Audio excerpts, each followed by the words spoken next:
Allora, abbiamo tante questioni da affrontare, andiamo in ordine di graduatoria. Prima cosa, come ABC. Come si raccoglie come fare un buon olio. Come fare un buon olio. E quindi quali sono, visto che lei è un olivicoltore, come si può definire? Olivicoltore.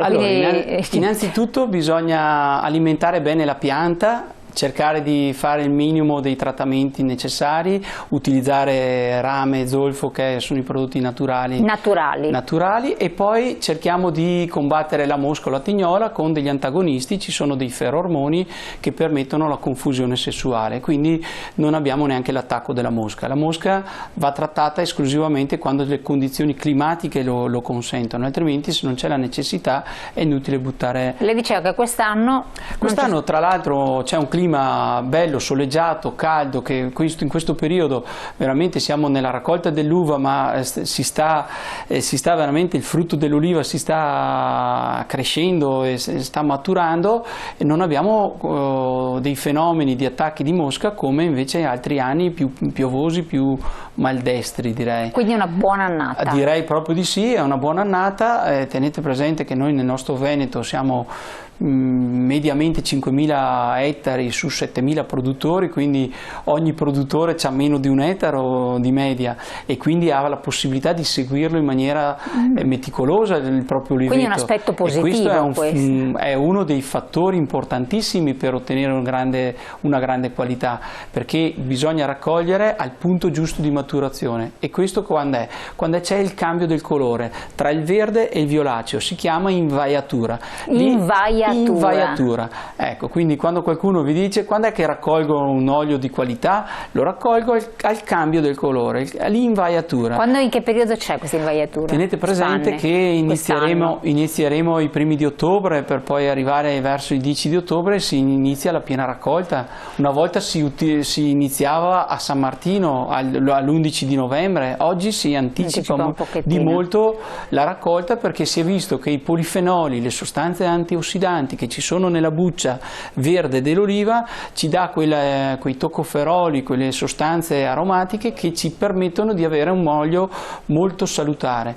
Ecco, quindi quando utilizziamo un olio anche a fine cottura, lo mettiamo a crudo su una pietanza, andiamo ad alimentarci con un prodotto sano e salubre. Questo penso che sia uno dei grandi valori aggiunti che l'olio può dare. Infatti. Poi, quando dicevamo la raccolta, mai raccolta da terra lasciandola cadere il lunedì e andarla a raccogliere il sabato, non esiste.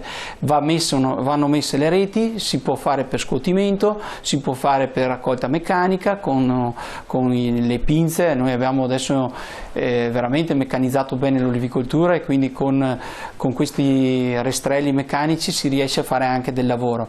Si raccoglie le reti, si porta immediatamente al frantoio. I frantoi devono essere dislocati sul territorio, ce ne sono tanti per fortuna per l'Italia, e quindi loro devono aprirvi le porte per essere lavorate le olive nella giornata stessa, non nei giorni successivi.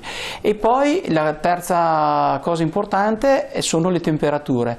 La lavorazione, quando si dice estrazione a freddo o spremitura a freddo, è perché la lavorazione sono state fatte sotto i 27 gradi di temperatura. Questo ci permette di preservare i profumi e gli aromi che sono all'interno dell'olio stesso. Quindi è buono la spremitura a freddo? Assolutamente sì. E poi, quando abbiamo visto anche nel video, se c'era la macina in pietra con le presse, esatto, quello si chiama spremitura, l'estrazione col decanter in lavorazione.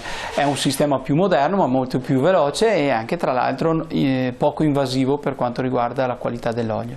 Quindi con le foglie come avviene? C'è la pulitura anche delle olive? Bisogna innanzitutto lavare l'oliva, lavarla con acqua corrente, togliere le foglie, i piccioli, ma adesso ci sono i macchinari. Quindi foglie e piccioli non entrano nella produzione dell'olio? Non entrano, e si va a frangere esclusivamente la polpa dell'oliva.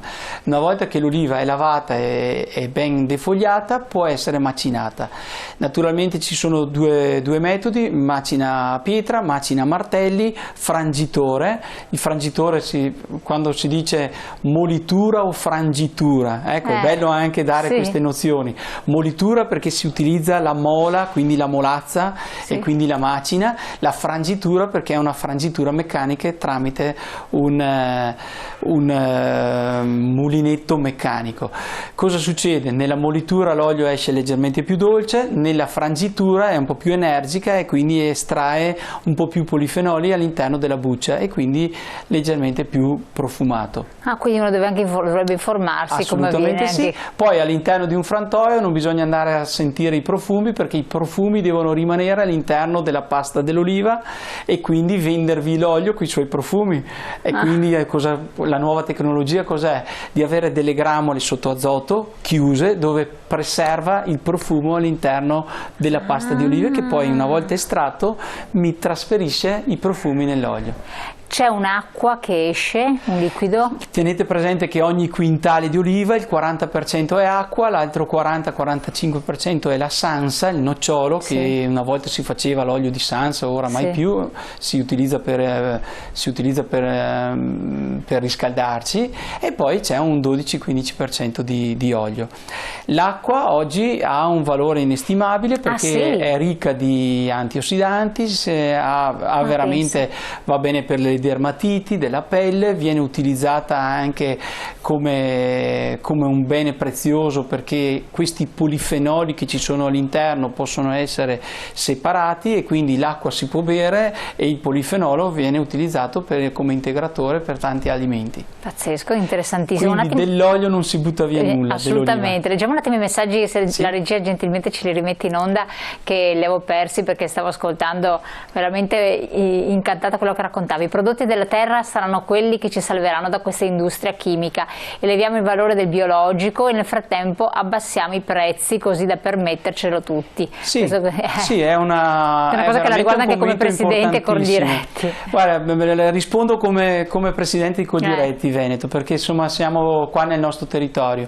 Noi non dobbiamo fare un'agricoltura esclusiva, dobbiamo fare un'agricoltura che sia alla portata di tutti, e questo per farlo dobbiamo fare in modo di consumare tutti lo stesso prodotto. Non possiamo permetterci, perché risparmiamo, di andare a comprare il pomodoro che viene dall'altra parte del mondo con delle risorse enormi di trasporti. Abbiamo un pomodoro che possiamo coltivare in Italia, utilizziamo un pomodoro italiano.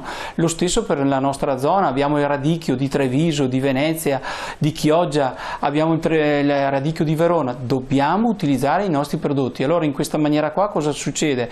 Che il produttore prende forza, pianta maggiore prodotto e quindi il prodotto costerà sicuramente meno. Vorrei dire che è una bilancia di domanda e offerta. Noi consumatori, diciamo, dobbiamo essere i primi a chiedere: ma quel radicchio lì da dove viene? E quel pomodoro, e quell'olio, e quel vino? Ecco, se tutti quanti insieme utilizziamo i prodotti del territorio, anche l'agricoltore non fa l'agricoltura esclusiva e di nicchia, ma fa l'agricoltura per tutti, e veramente possiamo abbattere i costi in maniera importante, e forse anche la grande distribuzione, al posto di andare a speculare e comprare dall'estero, compra in Italia, perché magari trova il prodotto sicuramente più di elevata qualità, a un giusto rapporto qualità-prezzo che gli permette di poter uscire con dei prezzi accettabili. Dobbiamo sensibilizzare la grande distribuzione, dobbiamo essere noi a chiedere i prodotti del nostro territorio. Ecco, a proposito di prezzo, tante volte si era parlato appunto di prezzi sotto i quali bisogna stare molto attenti a comprare l'olio. È così? Effettivamente. È così anche nel mio caso, e parlo nella mia prima persona. Io non consiglio di comprare un olio a 2,79 €, 2,49 €, perché non può essere un olio extravergine di prima spremitura, freddo, fatto raccolto dalla pianta, perché a 2,79 € non riusciamo a produrlo, neanche il costo della materia prima, e quindi per un buon olio extravergine d'oliva ci vuole 7, 8, 10 €. Allora, siccome che ce ne va talmente veramente poco, ci va un cucchiaio per ogni piatto, cerchiamo di utilizzarne meno, che è un grasso pur di natura vegetale, è sempre un grasso, e quindi manteniamoci la nostra dieta mediterranea, mettiamo un filo di olio, ne mettiamo poco, ma mettiamolo di altissima qualità. Questo ci dà la possibilità di avere attorno a noi tutti gli oliveti che sono un bene prezioso per la collettività, che sono un paesaggio inestimabile, e così evitiamo anche che ci sia la speculazione a piantare una vigna e togliere un olivo. La famosa conversione degli olivi. È un valore inestimabile, tra l'altro è un sempreverde. Voi lo sapevate che un olivicoltore, nel momento in cui produce un olio, non immette CO2 sul suo suolo, e quindi il sempreverde è una macchina da guerra che tutto il giorno assorbe CO2, e quindi è un bene prezioso e che dobbiamo preservare. È il biologico intrinseco a questo vorrei punto. dire che è un cerchio di sostenibilità che ci portiamo a casa tutti quanti insieme. Quindi l'olivo assorbe la CO2 e dà ossigeno, è un bene prezioso perché ci dà un alimento importantissimo per la nostra salute, l'acqua è un bene prezioso da bere o per i polifenoli, e il nocciolino e la sansa, che si è visto che l'olio di sansa non ha queste caratteristiche così eccelse, lo si utilizza per andare a essere un combustibile per le caldaie, come le caldaie a pellet. Ecco, il nocciolino è così, e per le signore consigliamo anche uno scrub. Dopo me lo dice, abbiamo una pubblicità, dopo così lasciamo in suspense per quanto riguarda le signore, perché c'è anche altre cose che si possono fare sempre che voi fate peraltro con l'olio d'oliva. Pubblicità, pochi secondi, poi ritorniamo.